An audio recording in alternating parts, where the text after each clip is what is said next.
Welcome, Impactful Parents, to the Impactful Parents Inspire and Learn series, where real parents come on and tell their real stories of inspiration and learning. Because a wise man learns from his mistakes, but a wiser man learns from other people's mistakes. So let's learn today from our guest speaker, Alysia Lyons. And Alysia is going to talk to us today about her experience with her child actually getting molested by a babysitter. So we would like to hear her story and see how we can learn from it.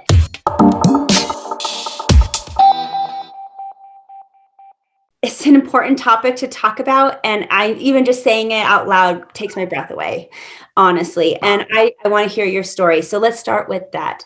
What happened? How did this all come about? My son was about four years old. It was right before he went to kindergarten. I had hired a babysitter.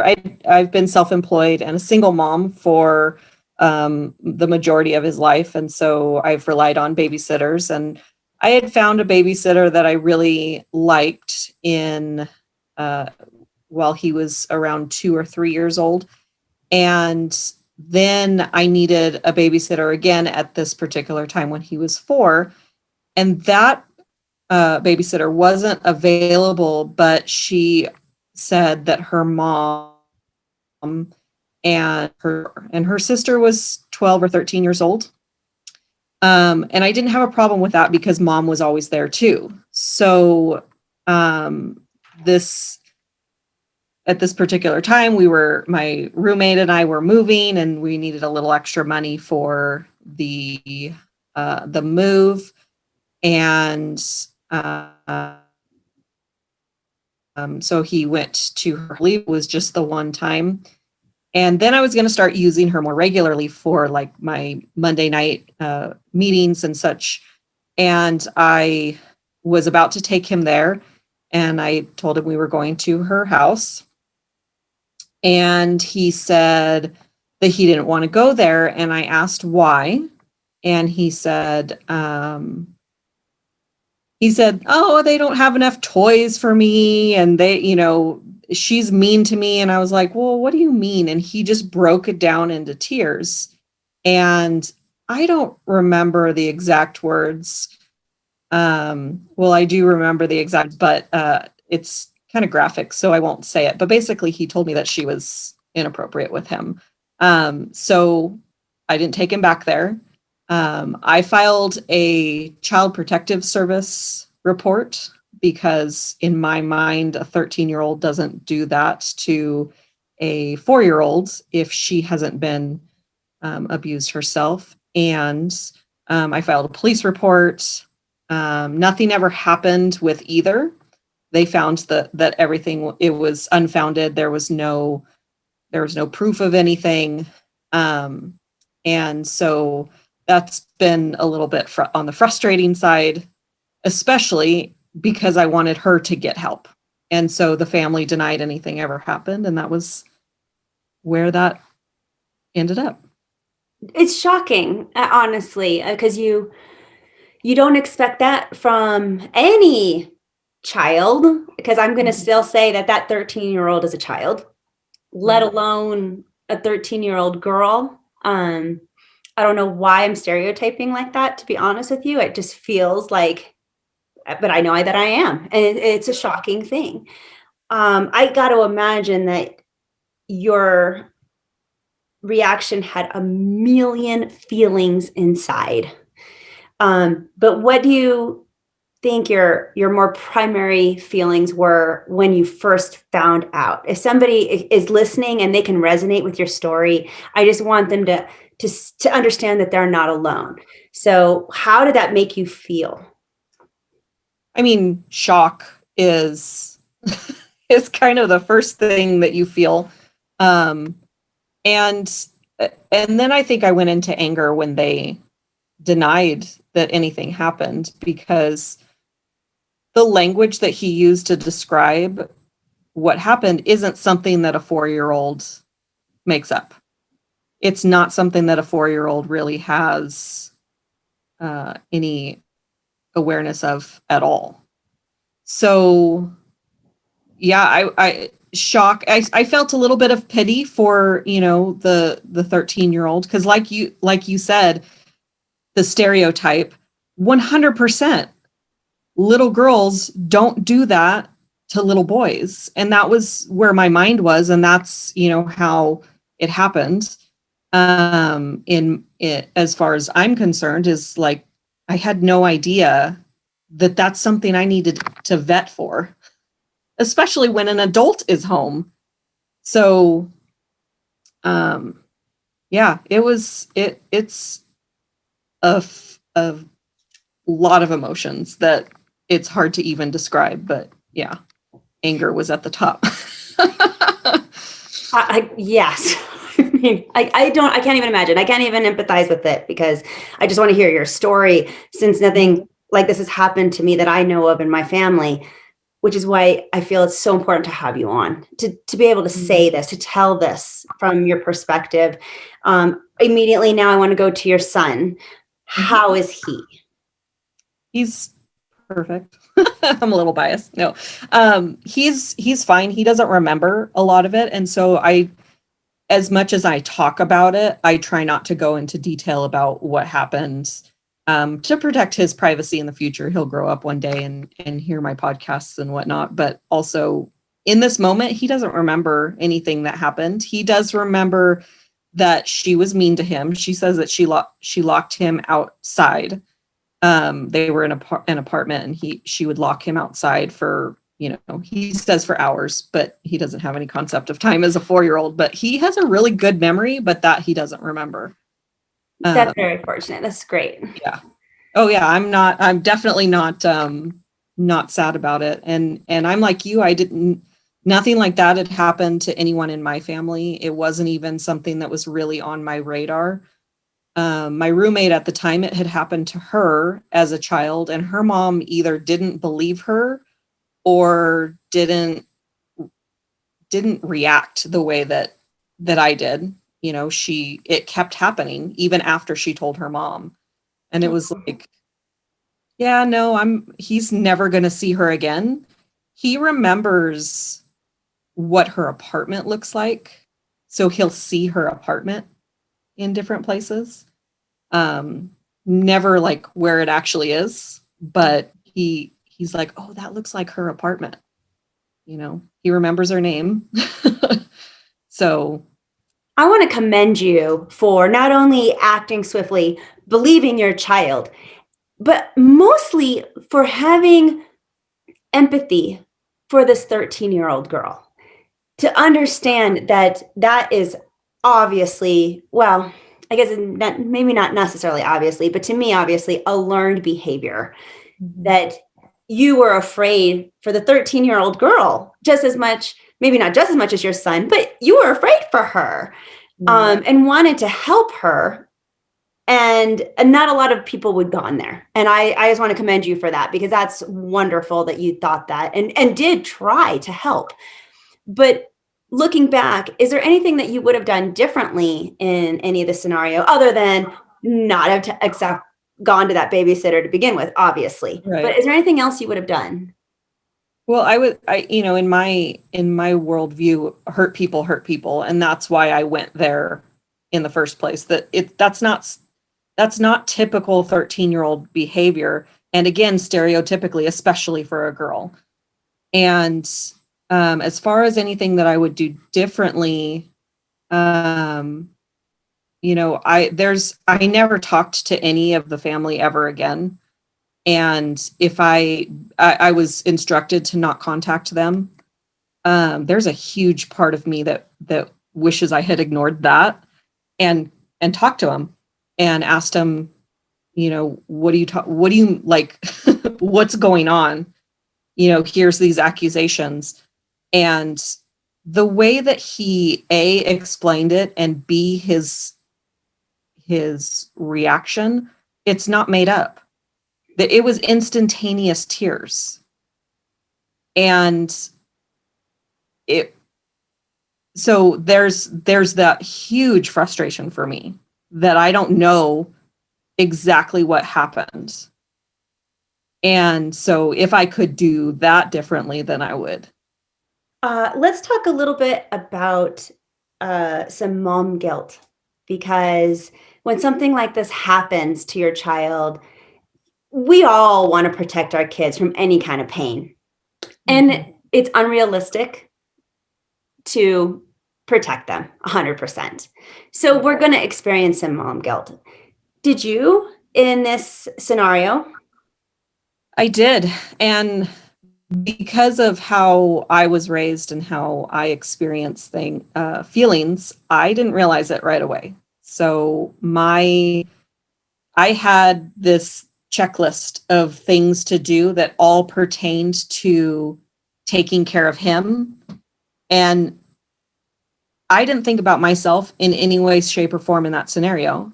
And I don't know that many moms would think about, oh, I should probably check in with myself. Am I feeling guilty? How do I feel about this situation? Like, that's not how moms are taught to be moms. It's Yeah, not how you we. protected your child first. You were in like, I'm in my doing my child first, his needs first. Of Mhm. course, you didn't think of yourself. Right. That doesn't surprise me. It didn't happen to me. We don't, as moms, we don't experience our moms putting themselves first. Mhm. I never have seen my mom put herself first, not once to this day, so um I'm hoping, like, that's part of the platform that I like to speak from, is like, yeah, we got to put ourselves first because you can't pour from an empty cup. And so I had this guilt festering for probably 3 years Oh before I my. did it. Mhm. Um, and because of my defense net mechanism is, I'm going to leave you before you can hurt me. That's just how I've been. Hopefully not anymore. I haven't had the opportunity for that to be a thing any recently, but um after I A, realized I was feeling guilty, and B, was able to work with a life coach and let go of the guilt. Um it was after I was able to let it go that I realized that what it was doing with my relationship with my son, because I was projecting into the future that this little boy that I love more than anything on earth was going to come back to me one day and say, how come you didn't protect me? And there was no way that I could protect from that, except for my defense mechanism is, I'm going to leave you first.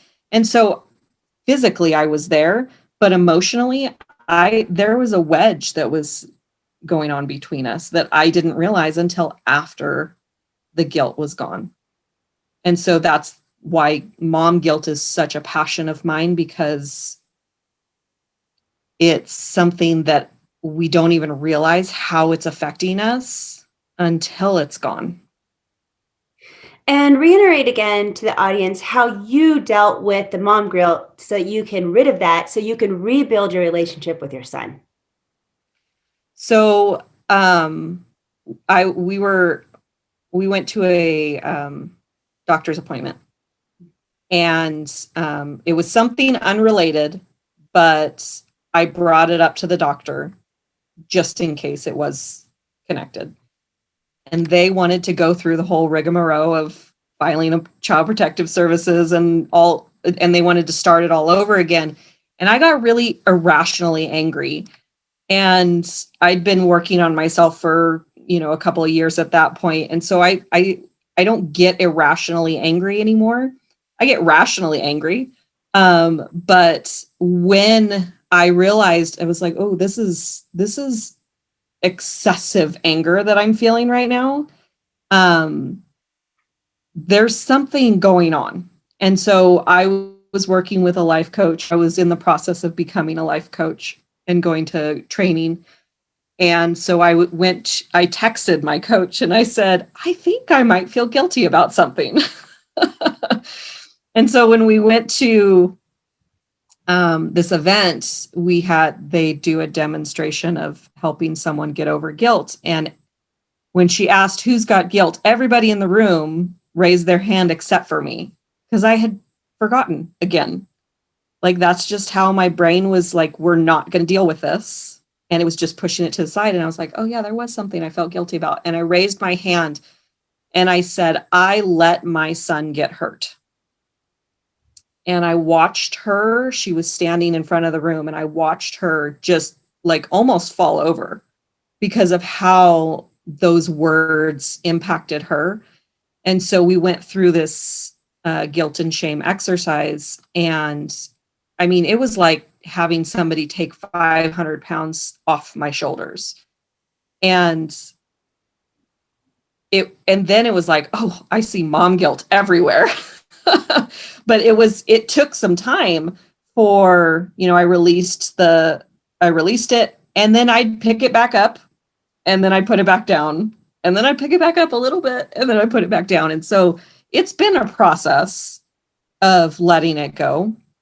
But as I've helped more moms do the same, it's getting a little bit easier. And the more I talk about it, the easier it gets as well.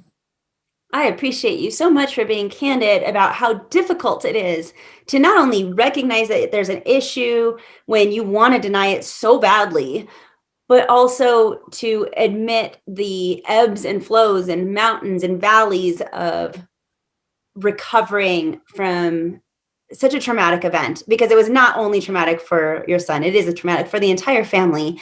You being a single mom directly to you. It's funny, like hearing the word, molestation. It's like, it's not even a word that I let really define what happened, even though that's what it was. And it's like, that's part of the, like, my self-protection. I'm like, oh no, I can't, that's not what it was. That's absolutely what it was, but it's not how I really define it when I'm thinking about it. It's, again, more defense mechanisms, right? Like, your brain doesn't want to go there. Right. It's still protection. It's like, I can't wrap my brain around that happening to my son. And yeah, but Are you worried that it's going to happen again? I'm not. I'm a lot more selective with who watches him. And now that he's in school, I just work while he's in school. I'm not so worried about it, but like my spidey sense tingles when his dad is working for a what's it called, a summer camp this summer, and he wanted him to go, and it was like that anger like went up, and I was like, you didn't even talk to me about this first. And I realized it was from, I don't know these people, I don't know what they're doing, I don't know who he's going to be around. Like, even the Boy Scouts of America is being sued for child molestation. Oh yeah, it's everywhere, and you just It's don't. everywhere. You don't know. Yeah. So And I it is super think, important to screen people, but even then, there's only so much right, that a parent can do. right. And I was significantly more trusting before this happened. And, if I knew then what I know now, it wouldn't have happened, but that's part of the journey. So it's really easy to go down rabbit holes of like, well, where could I have seen, how could I have known? How could I have done differently? How could I have, it's really easy to go down the mom guilt, beat yourself up path. Super easy, but it's not helpful to me, my happiness, my son. Like, it doesn't help any of it, doesn't change any of it. So I got one last question for you. Does the pediatricians that know about what happened, are they concerned about him having any residual effects as he approaches adolescence? nobody's said anything about it. He's been in counseling a couple of times, when my friend passed away, it was really traumatic for him. So he spent a year with a counselor, just learning how to talk about that. It never came up with her, that I'm aware of. So I don't think that he's, got issues with it. But one of the things that I'm really passionate about being his parent is keeping the lines of communication open. And so, anytime he says, can I ask you something? I'll say, you can ask me anything. Can I tell you something? You can tell me anything. Like, just really embedding that into his subconscious that mom's the first person that I'm going to tell stuff to, and, so when school was happening, he wasn't telling me that they had assignments to do. And so he was missing some assignments, and I didn't like get mad at him or yell at him about it. And I said, okay, I was trusting you to tell me that things needed to get done and you didn't. So I'm going to be, more involved in your school. And every single day since the quarter started, he's been like, Mom, I have an assignment today. So it's like, there's something about, having that compassionate listening and knowing he's not going to get in trouble about stuff, that he's more willing to be honest about things that could be potentially problematic. That's a message that I am always trying to convey to my parents on the Impactful Parent, that to instill that type of standard really young, because it will become super beneficial as they grow and they need to tell you things.